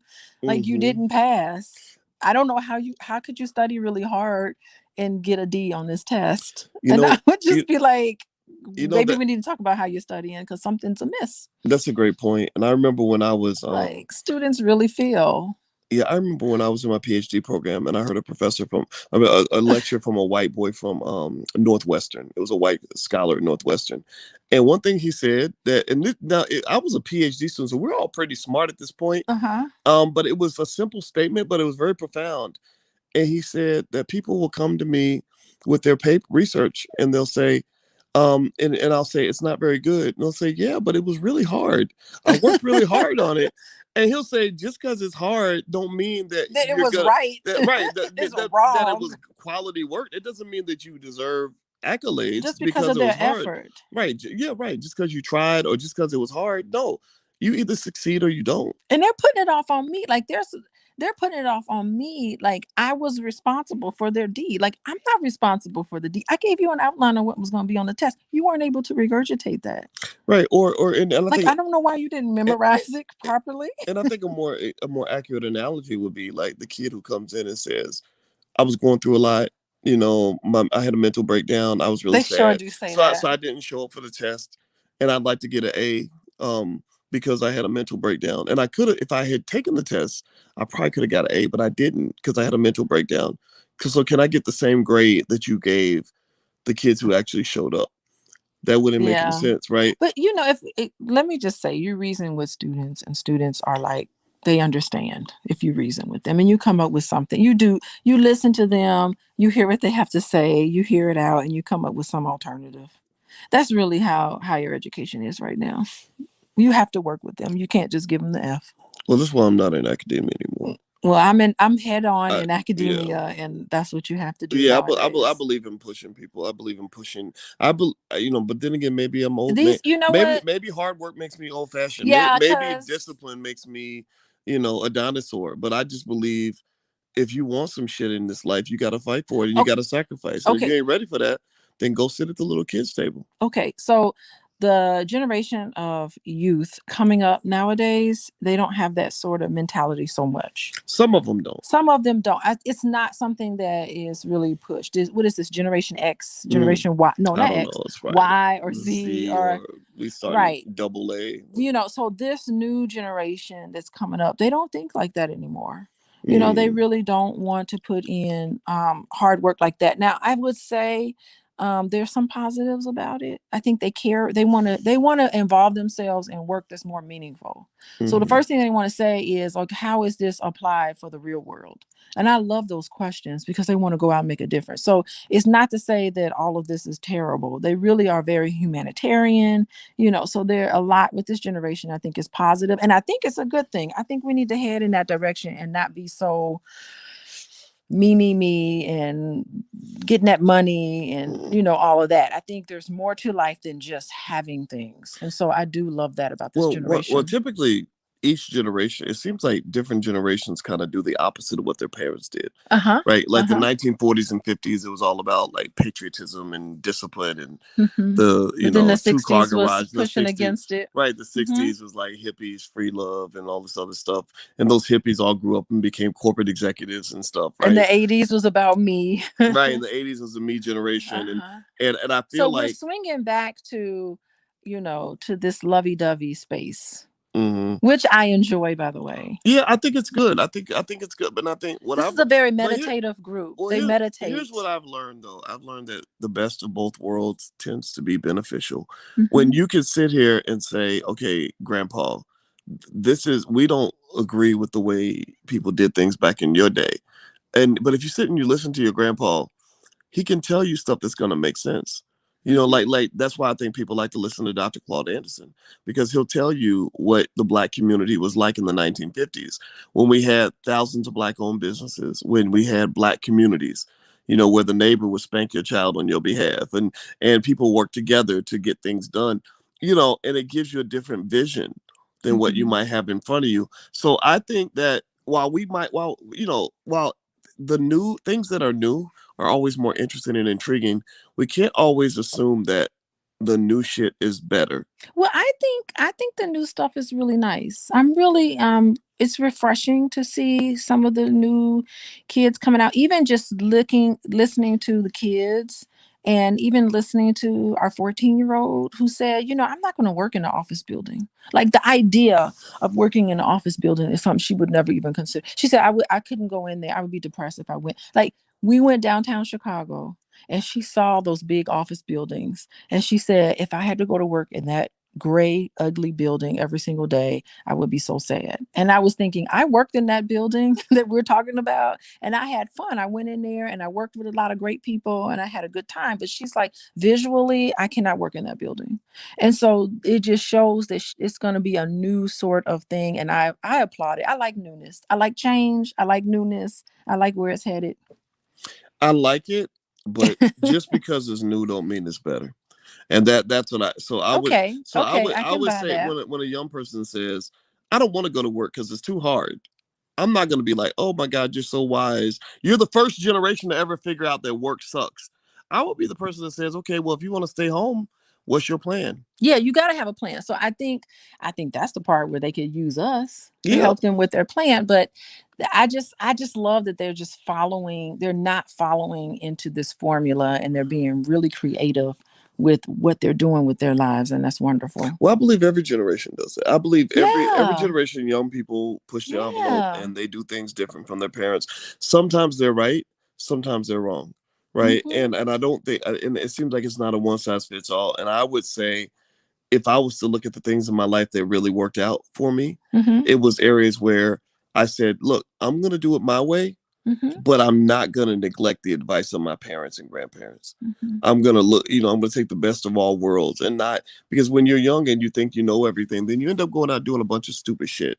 And then I don't know. that your parents could have warned you about if you had taken the time to listen. Well, see, I didn't grow up with parents that warned me very much. Like I had parents who just encouraged me to do whatever it is that I wanted to do, and it was nothing that came out of my mouth was something like outrageous. So I think that my parents did a good job setting the example for me, so that it never even came across my mind to do something bizarre. They just I would come to them with an idea, and it was always even if they were against it.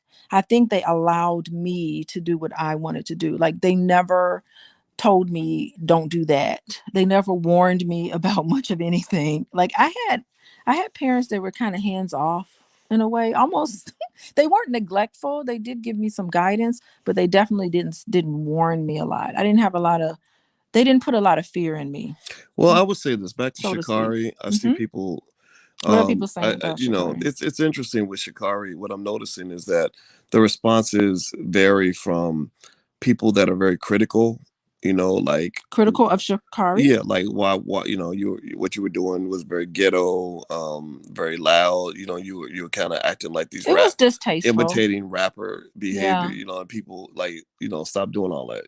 Be a professional.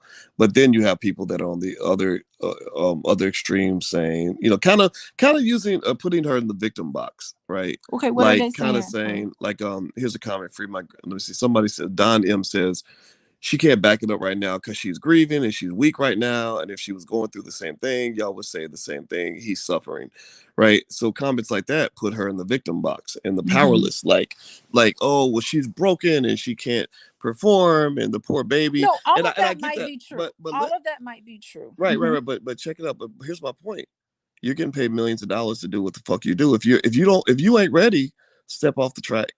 If you're not ready, and I go through this. I have made millions of dollars in my life, and it comes with a lot of pressure, a lot of problems that would make people's heads spin, a lot of Mhm. challenges, and I have a choice.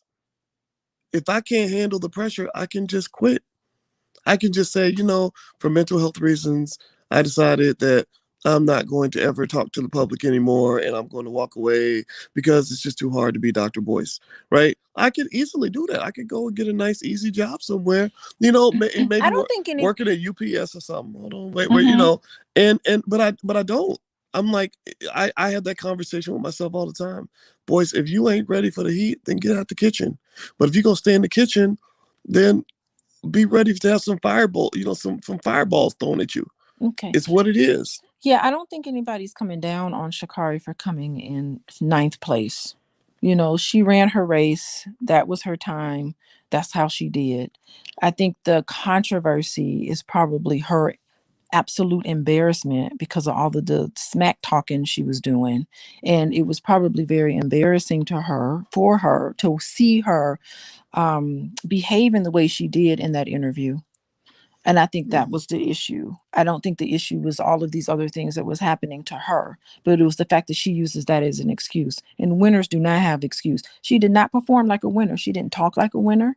You know, winners say, I lost this race because I wasn't good enough, but I'm going to work and be better next time. That's what losers say. Losers Yeah. who are really winners. Yeah. You Yeah. know, that's what you say. You don't do anything other than that. You Okay. have to know how to win and you have to know how to lose. Right, right. So let's do rapid fire answers to questions. Let's Okay. see here. So Free My Grandma says we can't bring any excuses to our regular 9 to 5, so we can't let her off so easily just because it's the Olympics. That's true. Like if you tell your boss, I couldn't come to work today for mental health reasons, they're gonna say, oh, I completely understand. But if you keep doing that, they're eventually gonna say, why don't you work on your mental health, and Okay. we won't pay you anymore. All right, Okay. so Rapid fire. I have to be able to answer it, oh, boys. go ahead. Okay. I do not agree with that voice necessarily. So I'm gonna give you a Hmm. little bit of caveat. Employers do have what's called EAP programs, which is employee assistance program. So if you are having mental health issues, this has been going on with employers for many, many years. Hmm. If you're having mental health issues, you can go to HR, you can talk about it, and they will pay, because I have EAP clients at one point, and they will pay for 6 or 7 sessions with a therapist. Right. But So but at that's what some point, happens. but what I'm saying is at some point your ass gonna have to come to work. If you keep not coming to work, they're going to eventually fire you. And sure, they'll support you. We have a very Yeah, supportive but I'm saying that that's what society. they have. Yeah. Plus Yeah. at work, they do have like personal days that you can take at work. Yeah, you get personal, right? But everything So has. My point is everything has a limit. That's my point. okay, so that's a Yeah, limit. So everything has a it's limit. rapid fire, but I wanted to Right, be able right. to Okay, address that. but I Okay. agree with Free by Grandma. He says we can't make excuses with our 9 to 5, and I agree. Every decision you make affects how people perceive your performance. Even if you had an excuse, Hmm. people are still, especially when you're dealing with the real world of doing business. If somebody's doing business with you and Hmm. you're like, oh, I could. The reason that I couldn't come through, and the reason you just lost $10,000 in the deal is because my dog died. I got a flat tire. I hurt my toe. Blah blah blah. People will be like, dang, that really sucks. I'm so sorry that happened to you. But what'll happen is they won't do business with you anymore because they'll say, I can't afford to keep losing $10,000 every time you have a problem. Okay, but the one thing I wanted to say to that, I just want to highlight, if we're talking about Simone Biles, I mean, she has shown improved. Like it wasn't like she She just had a has bad absolutely, moment, but she has had, her bad moment has come behind a trail of wins. So she absolutely, has credit. yeah, You know what I mean? absolutely. She has institutional Well, yeah, credit where she needs a day off. And Sha'Carri has that too, right? And I And if agree. you think about how you train for the Olympics, and when you are a gymnast, it's not like a season. You are training 24 hours, 365 days a week. 365 days a year. You Right, barely get a day off. It's like you live, eat, and breathe. right. You're always The training. You're always gymnast. practicing. So So and you know Simone it is can be too heavily much for decorated. you. So I just Right. wanted to just add that in I there. completely agree. That I that's don't. Oh yeah, I different. completely. And same thing with Sha'Carri. Sha'Carri has had Yes. amazing performances without a doubt. Right. And I agree. That's like me saying I've come to work every day, consistently, and now I got to take a month or two off. Right. And Yes. sometimes they'll say, sure, you can still get your pay. You can take 2 months off with pay. Sometimes they'll say, we can pay you for the first week, but we can't pay you for the rest of the time that you're off because You can't operate at a we loss. right, It's a right, we'll business. give you Yeah. credit for the things you did, but we're Right. not going to give you credit for the things you didn't do. And I Absolutely. think that's where the line, you have to draw that line, is set to say, okay, um we understand why, we understand why you can't perform, because you're not feeling up to the task, right? But now we're going to go and we're going to give the accolades and the attention to the people that really did make the sacrifice, right? And I think that Simone Biles was okay with that. She said, "Pay She was attention." fine. Right, Yeah. right, right. And I agree with that. I agree. And I think that it would be disingenuous to make young people think that you're going to get just as much credit when you don't do the job as you do when you actually did the job. Okay, Right. I don't think Simone Biles is feeling Right. like I she don't think, got right. Well, credit. Yeah. we don't know what's going on in her mind. Yeah, but Right. she's talked about that. You know, she's talked about it. She's like, no, that team did awesome. It was her efforts that got them there, so that's why she got the medal, even though she didn't perform. But yeah, And yeah. really, and you know, if I were her dad, what I would have said to her is, make that decision before you get there, before everybody starts depending on you, Hmm. because you know, like it's like if I take money to go give a speech, somebody pays me thousands of dollars to go speak somewhere. Hmm. Yeah, and I say I'll take the money and I show up and I take the podium and everybody's in the stands watching me speak. I get up and I get halfway through my speech and say, you know what, I just can't do this. I gotta go. Right. Should I be mad at them for being disappointed in me? Or should I say, no, you should understand my mental health. You should care about my mental health. Okay, the thing is that we do care about your mental health, and it wasn't like she left them high and dry. She said, "You know what? There's a whole host of girls here that can definitely come and give the rest of this speech and knock it out the Right. box." And that's what they did. And I think So it wasn't as, and she stayed there with them and applauded them and gave them a lot of moral support. So I think that's a she little really different. did, and that's cool. But I Hmm. know that there's probably some woman that's sitting on the sideline who's really mad because she was that 10th person or whatever That didn't that make it. didn't make the team, Hmm. and she's saying I would not have walked out on my team like that, right? So I think that those conversations, I think all that can be heard, right? Hmm. Is there a right answer or a wrong answer? I don't think we can make that discernment, but there's a Hmm. lot of answers to that question. All right, so let me see I here. got more to say about that, but Well, why don't you say I more? don't Because want we to. my phone battery's Your about to phone's die about anyway. to die. Yeah, I Yeah. mean, I think even just with her, you think about all the stuff she's been through, though, boys. I mean, Who? she was Simone? yeah, she was molested by the team doctor for I Well, don't know how many years. Did you see her testimony? yeah, yeah. Oh my goodness. Yeah, I mean, it's all sad. It's all very sad. I mean, there's a lot she's been through. She has, and a lot of us go through things. Everybody, you know, most of us.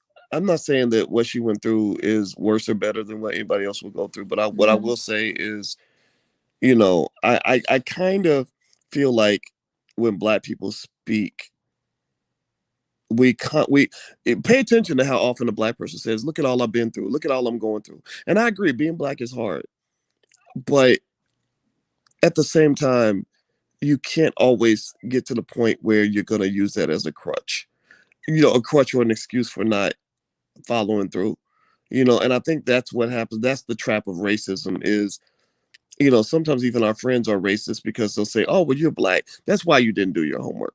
I wasn't racist. Wait, who said No, that? no, no, but I there don't know no, no, anybody no, who no, no, said no, that. no, think about it. Look at how many times in the educational system. Wait, what? No, look at how many times in the educational system they'll let a little Black boy go through school and not learn how to read because they'll say, "Oh, he has a learning disability. We're going to put him in a special class so that he does. We're not going to make him read because that's too stressful Wait, for him." who's doing that? You ever seen how many? You know, I, you know, I you do worked in you schools no for no no many no no, years. I babe. never saw No, that. but there's 100,000 Black kids that graduate every year who can't even read at grade level. Okay, I have we're off into another topic, but I have thoughts about that.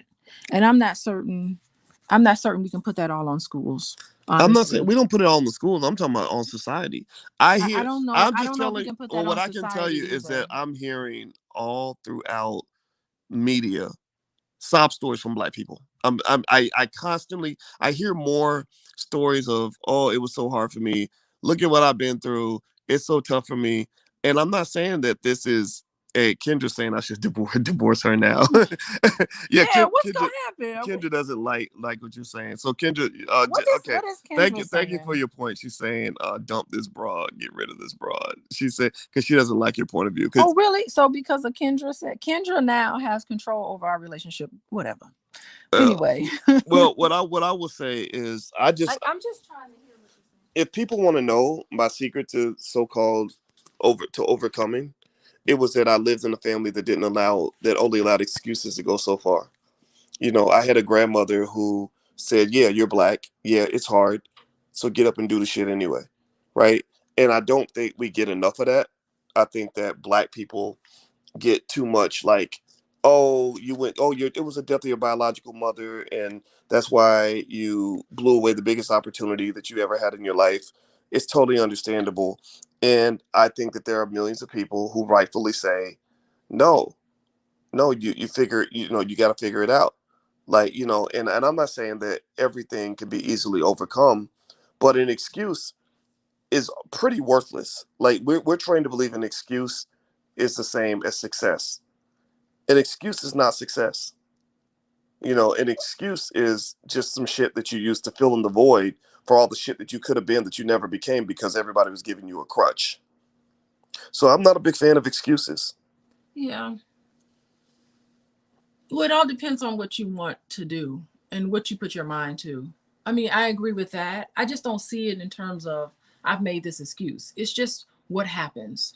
And there's a various factors that explain why things happen the way they are. Hmm. And so you just look back on it and you say, okay, what happened along the way that was just unfortunate and I didn't reach my goal? I mean, Yeah, that's what you need to look at yeah, instead yeah. of just saying, it's good to tease some things out and do your best. Because sometimes you're going to lose and sometimes you're always going to win and you're Hmm. always going to lose. Yeah, I think that people can. I think it's just a matter of making a choice. That's it, right?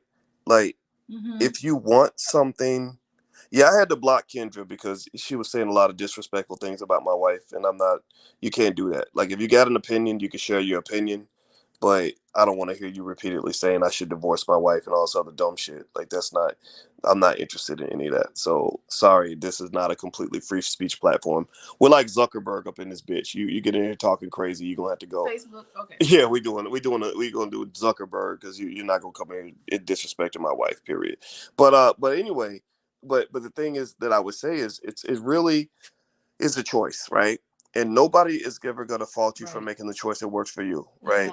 Yeah. And what I will say is that when you're talking about achieving things in this world, you will always the harder it is to accomplish the thing that's in front of you, the more excuses will be offered to you. It's like a man deciding to cheat on his wife.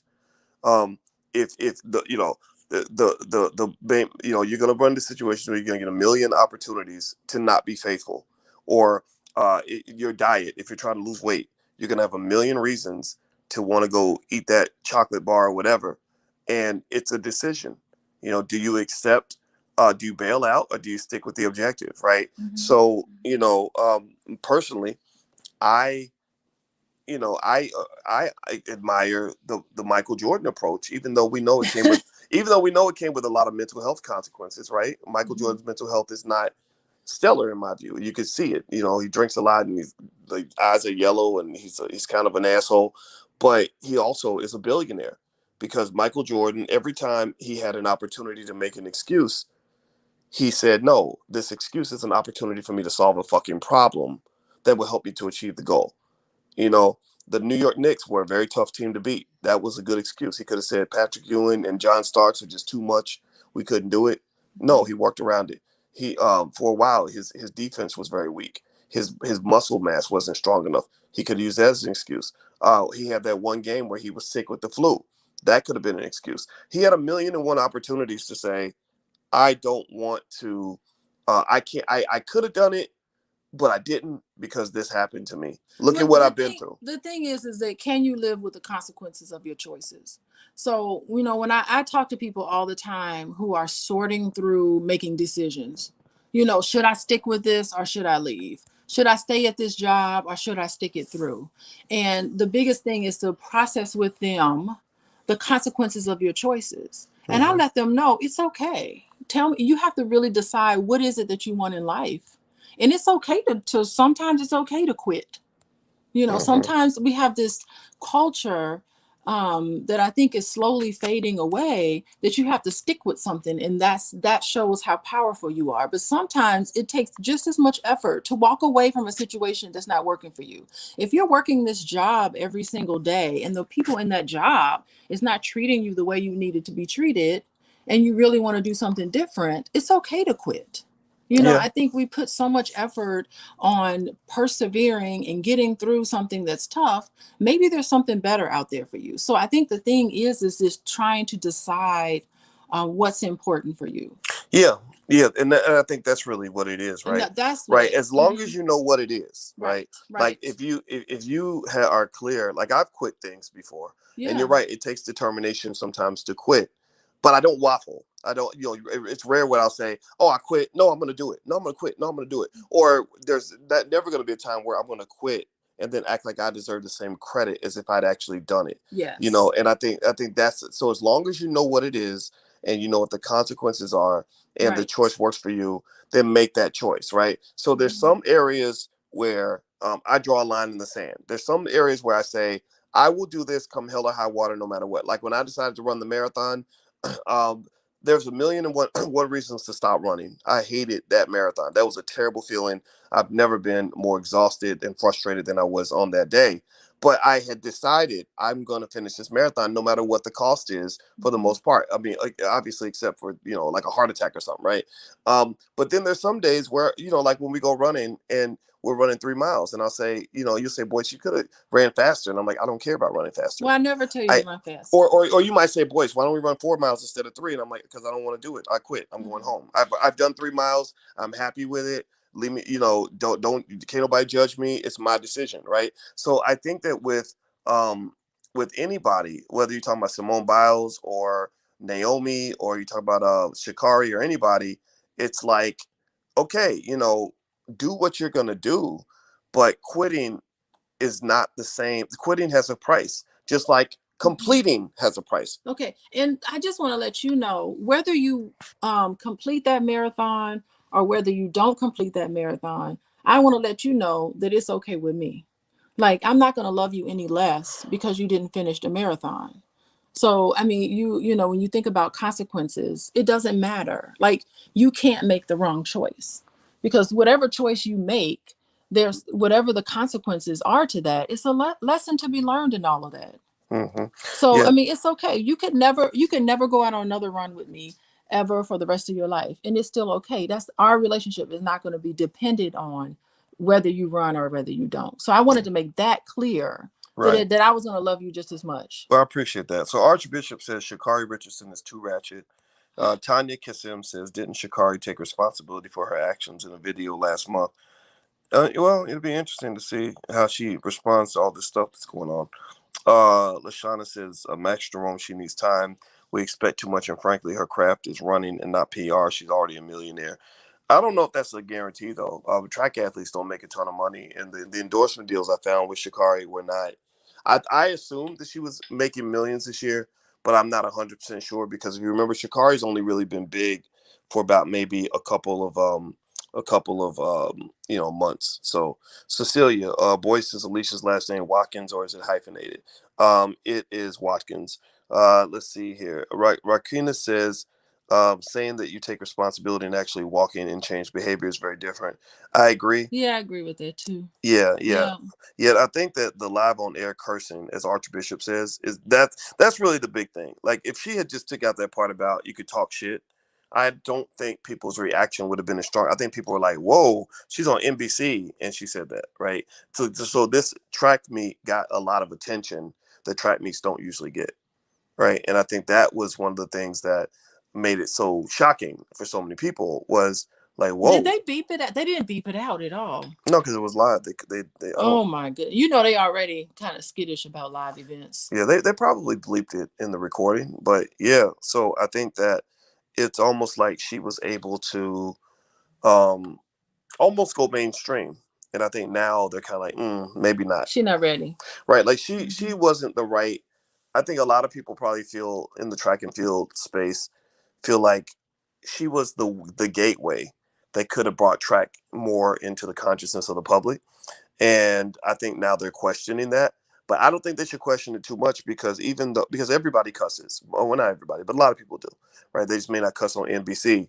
So I don't think that her cussing on NBC is going to take away her ability to be a gateway. I think she's going to come back. I think she's going to keep doing the FloJo thing. I think it's going to keep working for her. She is getting some coaching on her PR, and I think I encourage her to listen more to those coaches. If I were also her person, I would say we really got to manage the social media thing because now you got millions of dollars on the line. Let's kind of chill. There's a way you have to conduct yourself when you're more in the public eye. And I don't think she's used to that yet. Because what you'll see is when somebody suddenly blows up and becomes super famous, they're super sensitive and they're responding to everybody. They're trying to fight the whole world. Hmm.